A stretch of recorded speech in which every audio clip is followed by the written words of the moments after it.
Welcome Solex Nation. Happy 2022. Here we are. We're so excited to be back with you. It's been a couple weeks. I feel like we've missed you. I've missed you. Yeah, we've missed doing these calls. You know, last week we had a really fun recap call. It was so neat to go back and see everything that happened in 2021. I can't believe everything that was accomplished. Yeah, we worked really hard. You worked really hard. We all worked really hard. You know, and if you were here the entire year, you probably recognize a lot of those changes over the year. Yeah. If you joined us at any point, and even towards the end, we're just glad you're here, and hopefully you could see a little bit of what we tried to accomplish during the last year. And we've got even more stuff planned for 2022. 2022 is going to be incredible. We're going to kick it all off with our Day of Discovery, and that is starting on March 4th. Mm-hmm. It is a virtual event, so we wanted as many of you to come as possible. Now, we do have swag bags that we are sending out for that event. We do. You can opt, when you buy your ticket, you can either buy a ticket without a swag bag or you can buy a ticket with a swag bag. Yep. If you would like a swag bag, we need to have those purchased by January 31st. Yeah, we reach a point where we actually have to put them together and ship them out to you before the event. And that way, January 31st is kind of our cutoff to make sure we get all of the material together so that we can send them out toward the end of February so that you have them by March 4th. That's our objective. And so we have to kind of put a point where we just have to end that. We know that people who enroll in February, that they may not have the opportunity. We obviously, this is the circumstances of a virtual event, but still doing swag bags. Yes. We love the swag bag. We put a ton of value. We have some great ideas with what's in them, what's already in manufacturing and on its way. They're worth well over $100, and they're awesome. Yeah. So we're excited for those. So if you want to purchase your Day of Discovery tickets, now just so you know, should I even tell them how many hours? We have a lot of hours. Yeah, we have a lot of hours. Yeah, a lot of different topics. So many different topics that you have been asking for, and we have a lot of different experts weighing in on it. So we're really excited for this event. If you would like to buy your tickets, just go into your back office and you have the option of with the swag bag or without. Yeah, and either one, whether the virtual only ticket will be available all the way up until the event. Yes. Just so you know. I mean, we can surely say that to everyone here, that up until March 4th, that ticket will be available to you. But it's the swag bag that will be cut off. Both tickets actually come with a coupon code that's tied to the account, the purchaser of the ticket. So there'll be a discount code that will be used in the store during the event, available to whoever purchases a ticket, right? Did I get that right? You did. Okay, good. And we'll have a special events store, and some of those items you will only be able to purchase during this time. So. Yeah. We're excited about that. We are. Okay, now we haven't done a call in a few weeks, and that means we have missed about 3 weeks of top enrollers. So we have some names to read. We have a lot of names to read, and we have some new names on this list I'm really excited about. Good. So we're going to go ahead and read the top enrollers, and we'll start with the week of December 13th through the 19th. In second place, of course, we have a tie. We have Jessica Zavallos, Nicole Rodriguez, and Rick Kirkpatrick. And the top enroller, we also have a tie. We also have a tie, all right. Brandy Murphy. And Carlos Jaramillo. Congratulations, Brandy and Carlos, for being the top for the week of December 13th to the 19th. Yes, you both will receive a Solex silver coin. And congratulations to our second place as well, Jessica, Nicole, and Rick. Great job. Yeah. Okay, the week of December 20th through the 26th. Second place, Ingrid Russell, Teresa Kaplan, and Juan Abi. And then our top enroller. We've seen this name before. We have. Julie Malilly. Congratulations, top enroller for the 20th through the 26th of December. For December 27th through January 2nd. In second place, we don't have a tie. One person, Nicole Rodriguez. Congratulations, Nicole, for second place. And your name's in here twice. My goodness, good job. And then our top enroller is Norman Hargrove. Congratulations, Norman, on being top for the 27th through the 2nd of January. Silver coin is coming your way.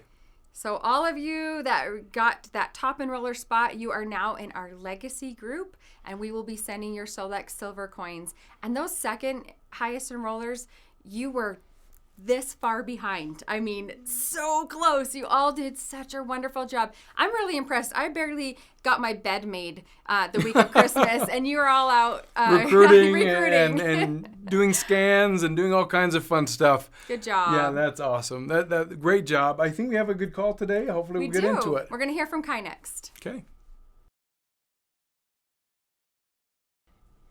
Okay, everyone. I am going to share with you something that I am so passionate about. It's an aspect of human development that I've studied over decades. And actually last year, in 2021, I did a couple presentations on this that I just want to bring forward those principles and add a little bit more to it. The beginning of every year, people tend to focus on setting new goals. It's the normal thing to do. It's a clean slate. It's a time to put all your ambition out there and define what you're going to do, at least during the next year. What I want to encourage you to do is how to focus that effort in such a way that you really give yourself the very best chance of achieving it. Now, last year I talked to you a little bit about lead versus lag. And not to revisit that whole conversation, but the principle of the lead versus lag measuring of how you progress toward your goals is to focus on leading into your goals rather than looking back at what you've accomplished. Lag measuring is looking back at what you've done. It's a result of things that you have worked on. You can't change them anymore. They're already done. When you focus after you've set your goals on the things that will lead toward accomplishing those goals, that's when you take active steps towards the things that will produce the outcome. And that's what you really should focus on. I have found that when I spend the time leading into my objectives, I am much more likely, dramatically more likely to achieve the goal, rather than just looking at the results and making alterations every time I look back at what I've done. Now, also last year, I shared with you some work from a neuroscientist, an award-winning neuroscientist at that, Wolfram Schultz out of the University of Cambridge, who did some scientific work regarding cue routine reward. Now, as you recall, if you've seen that video and seen that information, or if you've read the book, The Power of Habit by Charles Duhigg, you can get into some very specific information that teaches us how habits can be not just created by chance, but actually can be the result of very intentional efforts done repeatedly. The idea that Wolfram Schultz, Professor Schultz presents and in his research is that small actions done repeatedly in this cue, routine, reward process actually brings the results of reward closer to the cue, meaning when you start an activity or you receive the trigger of doing, you wake up in the morning and there's a certain activity you're supposed to do, the more times you do it, the sooner that elation, that excitement, that feeling of fulfillment comes into your brain. And you actually have that physical sensation brought to you because you're experiencing the reward before you've even set foot into the routine. Now, that doesn't happen all at once. You have to do that repeatedly over and over. And his study and his work proved that. But he did prove that the brain's activity of reward actually gets right up close next to the cue once that cue happens. And so remember that cue delivers a routine that you must do, and that results in a reward, that feeling that you want from doing the hard thing, the difficult thing. Ultimately, that done over time results in the accomplishment of the goal itself, especially when the cue is focused on the smallest detail that brings you there. Now, to bring that forward just a little bit, one of the things I want to tie the leading measurement of your activity into the cue and reward cycle is a quote that James Clear in his book Atomic Habits, and many of you have hopefully read that. If you haven't, I highly recommend it. It's a great set of research, and he presents it in such a way that's very absorbable. But he quotes a Greek poet, or he alters a quote from a Greek poet, Archilochus, who said that we do not rise to the level of our expectations, but we fall to the level of our training. Now, he altered that just a little bit, and I think the alteration is very powerful if you think about it. James Clear said that we rise we do not rise to the level of our goals. We fall to the level of our system. Now, what does that mean when you think about the cue, routine, reward, and the leading in and the activities that you're involved in that get you toward your goal?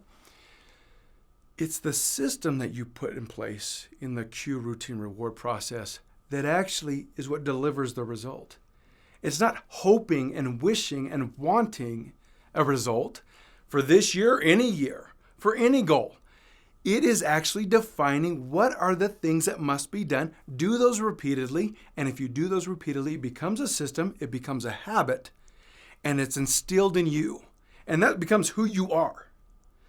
Now, where's the proof that this actually is effective? That this will help you accomplish them? Before we talk about the proof, let me share with you maybe something that you and I have experienced repeatedly as we've set New Year's resolutions, New Year's goals for the entire year, or just clean slate, trying to pursue something ambitious and effective. Well, often we look at the new goal in its totality. We say, I want to lose 20 pounds this year. And we begin January 1 as, I need to lose 20 pounds. We don't look at what leads into that activity. We could say, I want to make $1 million. And all we're focused on is, I want to make $1 million. And it's a one big giant goal that we're trying to accomplish, and typically all at once. Commonly, we become paralyzed in that process. Or we become dissuaded, discouraged in pursuing it because it's very hard to lose 20 pounds all at once. It's very difficult to gain $1 million all at once. But it isn't when you apply the effect of compounding.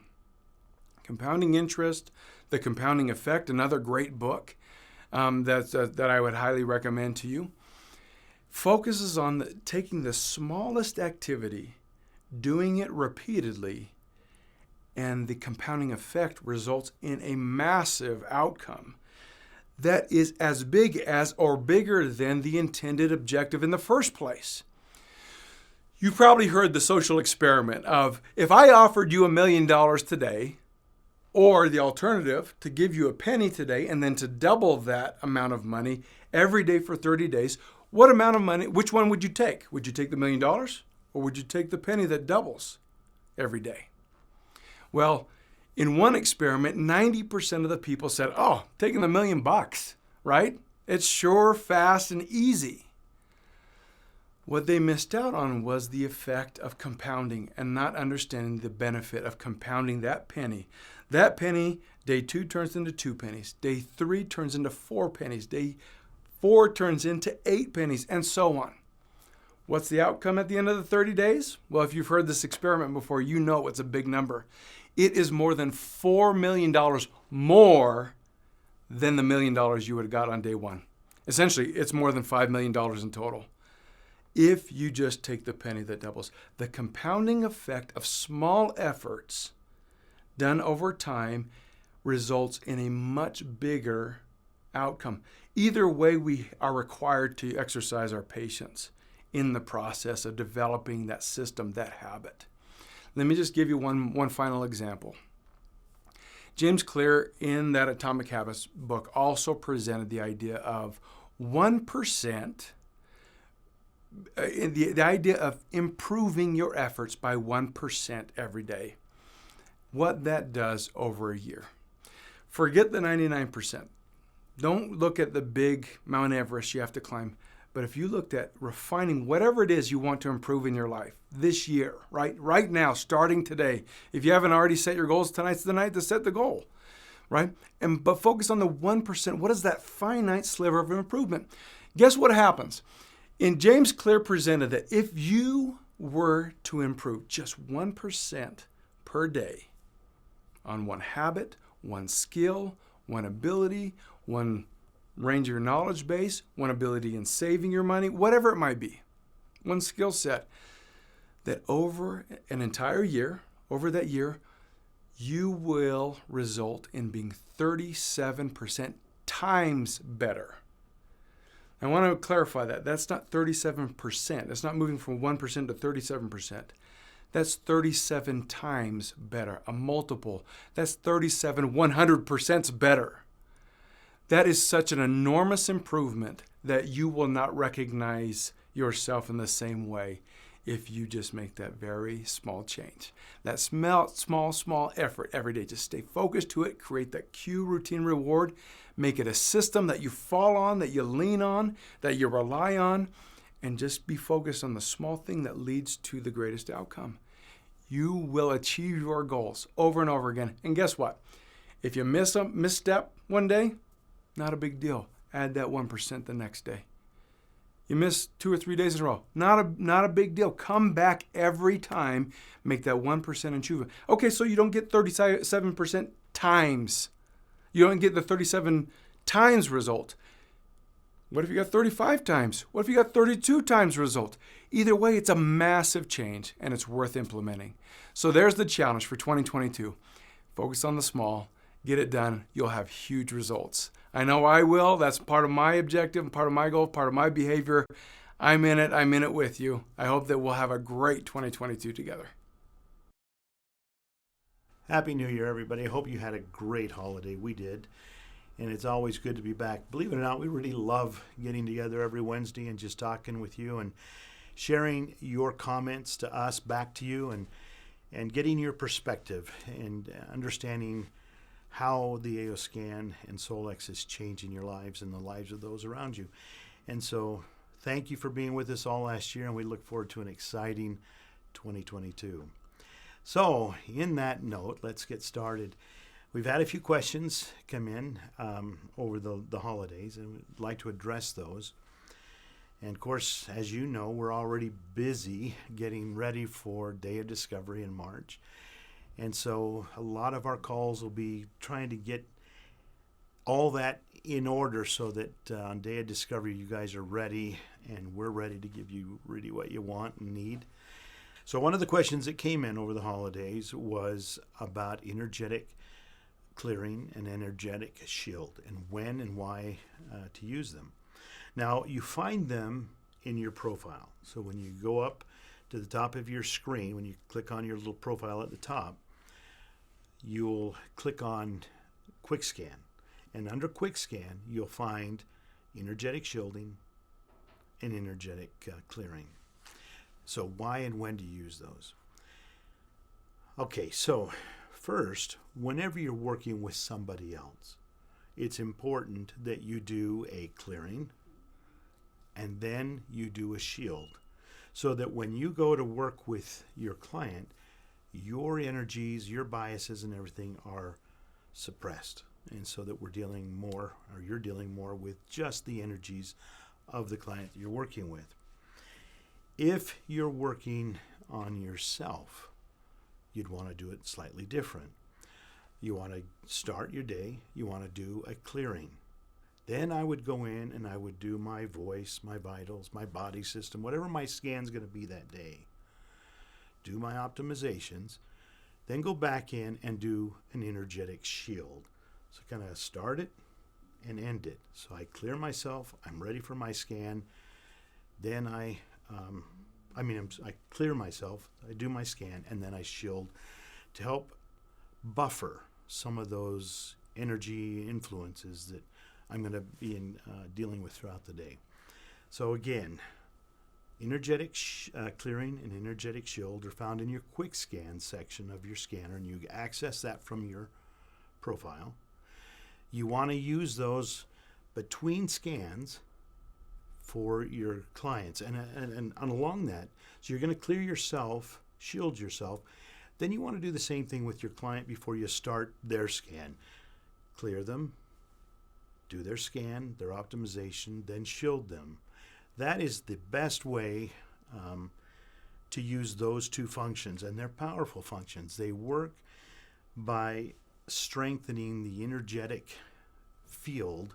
Some people call it our aura or our spirit, but that energetic energy within our body, it energizes it and it strengthens it. So that's what those two are for. That's why you use it, and that's where you find it.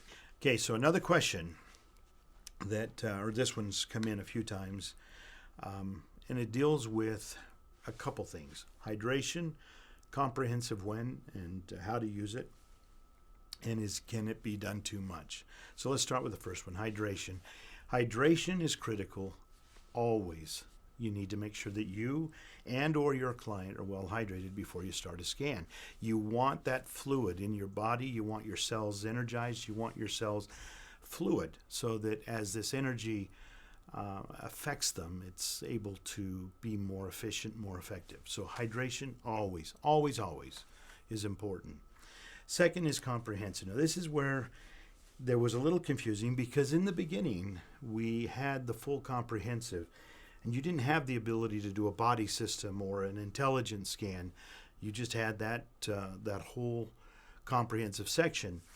And even though we encourage you to just pick certain things, most people were doing the whole library of comprehensive. And doing that is stressful, and doing it every day is incredibly stressful.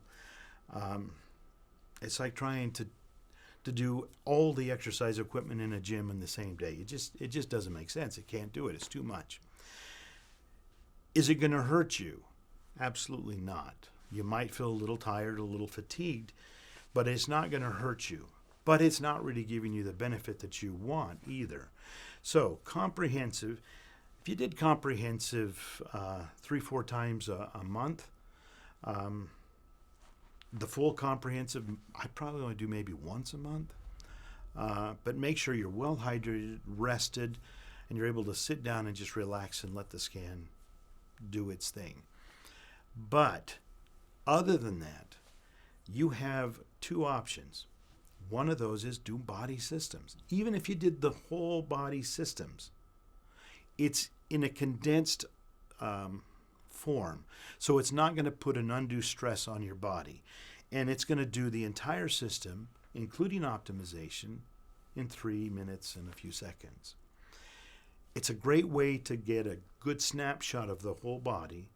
And then if you start to see some red flags maybe in your circulatory system or in your lymphatic system and your endocrine system, then you could go into comprehensive and just pick out those few items that were nines or acutes, and maybe do a more in-depth scan on those. That's why you have body systems. But back to the comprehensive. It's not going to hurt you, but you don't need to do it. You don't need to do it in its entirety. If you're not going to do a body system scan, the best thing to do is sit down, drink some water, take a few deep breaths, and do your inner voice. Then do your vitals. Then when you go to comprehensive, you select complete, the one that allows you, I think it's complete on the scan you can see on the screen. You click that button. That then is going to take and analyze everything that was done and picked up in the voice and everything that was picked up in your vitals. And it will then intelligently go through and select the things in comprehensive that need your attention now. And it may be a dozen things, it may be 30 things. It's not going to be the entire library. And you do that. That is something I would recommend doing once a week. Okay, that's a great way to take a look. It's only going to take you maybe 10 minutes, 15 minutes to do all of that once a week or maybe twice a month. But that's a great way to do it. Body systems, something you can do almost daily. Now, I may not do all of the body systems every day. For me personally, I like the lymphatics, I like the circulation, I like the muscular skeletal, and I like the endocrine. But every once in a while, I'll do all 13 of them. But most of the time, I just do those that I feel, and you get used to knowing what you need to pay attention to and do. The AO scan is all about teaching you how to pay attention to when your body's trying to talk to you. And listen to it. Learn to listen to it. It's your best friend. And if it's not, it should be. So start listening to what your body is telling you to do and then follow its advice. You don't need that extra milkshake. You don't need that Big Mac. You get my point. Pay attention to what your body's telling you. Now, I drift all over the place, but back to comprehensive. It's really important that you understand that none of the scanner can hurt you. None of the scanner is going to put you in a really bad situation. But you can get too much, and you can do too much at once. So take your time, use some common sense, and use the scanner the way it's intended to be, to educate you, okay? To educate you on what you can do to change your day or the things in your day to be better. So, to summarize, comprehensive, it's not necessary to do the whole library of comprehensive more than once a month, twice a month if you're really ill. But most of the time, use your body systems or use your complete scan based on what your vitals and your voice said. So I hope that kind of clears that up. We'll definitely go into more of that at Day of Discovery and obviously into further depth in Solex University. But this is what you need to know now, and I hope that that's helpful. Move on. I think the last question for today, and there's so many questions. Guy, your questions are amazing. So keep them coming, and we'll try to address them as we can. But we try to address the questions that we get the most of, and that's why sometimes you're hearing some of these same things, because they need a little bit more explanation. So this last one I want to deal with talks about SEFI, a little bit about supplement library and imprinting and what the Fractal Amplifier is. So there's a whole lot of that. I could talk a whole hour on just that alone, and I'm not going to, but I could. So here's the thing you need to understand. SEFI is your subtle energy frequency imprinter. That means we can imprint into an object, into sugar pills, into something that we wear on our body. It's an imprinter, but that imprint can also be broadcasted. So that's why you have that function. The fractal amplifier that comes up on your screens amplifies not the sound, it amplifies the frequency imprint that we're trying to either broadcast or imprint. Your object that you're imprinting does not have to sit on the screen or on top of that amplifier. It's probably beneficial if it can, but it doesn't have to. When you're broadcasting a SEFI frequency or SEFI frequency matrix of things or playlist to somebody, obviously they're not sitting on the fractal amplifier. But the fractal amplifier is still doing its job, and that is amplifying that information. Okay, so the amplifier is there for things that you're going to imprint on your device. It is not necessary or critical when you're broadcasting. Okay, and some objects are just too big to put on your screen. I have some people that put a gallon of milk on top of their thing, on top of their screen to do an imprint, and that's okay. But you wouldn't want a 5-gallon can of gas on there, or there's limitations to that. It's there to help, but it does not have to necessarily be on top of it. So the fractal amplifier is just an added tool, not a critical, necessary part. I hope that clears that up. When you're imprinting, that only requires anywhere from 10 to 60 seconds to imprint something. A Bach or a quantum flower, that is the longest one, and that's because the matrix of frequencies in the quantum flowers is pretty intense. And so we have made that imprint about a minute long. But some of the others are only 10 to 20 seconds, and that's all that they need. So you don't need to imprint for more than whatever that imprint comes up with. And I think the longest one is 2 minutes. Okay? If you're broadcasting to someone, now broadcast has no limit. You can just let it do its thing, or continuous, it'll go all night. We have people that set their SEFI for sleep apnea or better sleep or serenity or calmness, and they'll let it run all day or all night. And you can turn the volume all the way down to where you can't hear it, because we're not working with sound. The SEFI is working on frequency way above our threshold of hearing. So the question is, well, then why is there sound? And why is the sound so bad? Well, frequencies, raw frequencies, have a pretty grating sound. So, but by letting you hear and know that that's happening, you know that there's something happening. But the magic isn't in what you're hearing. The magic is in what you are not hearing. Okay? But it's just there to let you know that there is something happening. Now, let me rephrase, so don't get misquoted. There is some benefit from the sound, but not through your ears.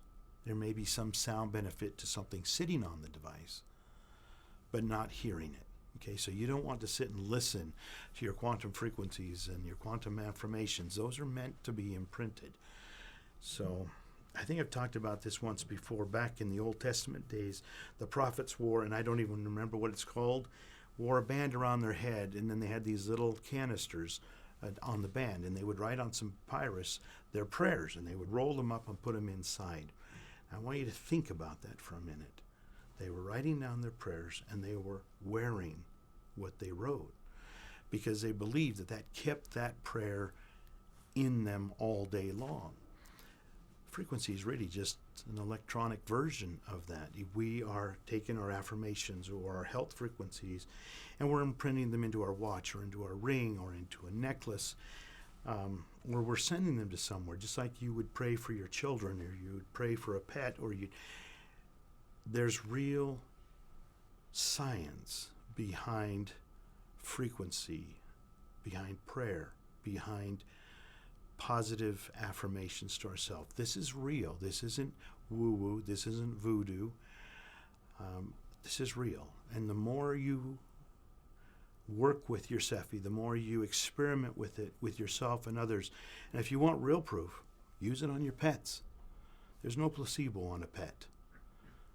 Use this and you start to see and you'll start to feel and you'll start to realize the changes that it makes in your lives and in the lives around you. You have a wonderful tool. Use it. Learn it. Trust it. So on that note, I'm going to say goodbye for this week. You have a great week, and thanks again. See you.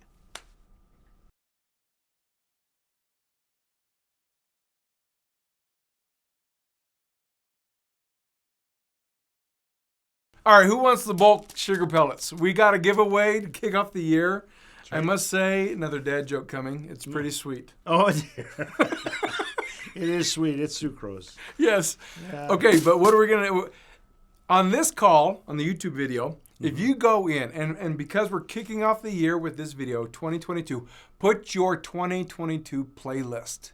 Your playlist for 2022. Like, what is the best thing you can put in there? That's a great one. Your goals, your aspirations for this year. Yep. Your playlist that you make out of SEFI. Yep, and then we'll do a drawing out of those. We'll pick all those names. Winner gets the bulk sugar pellets that you can then imprint and use the rest of the year. How about that? All right, everyone. Have a good week.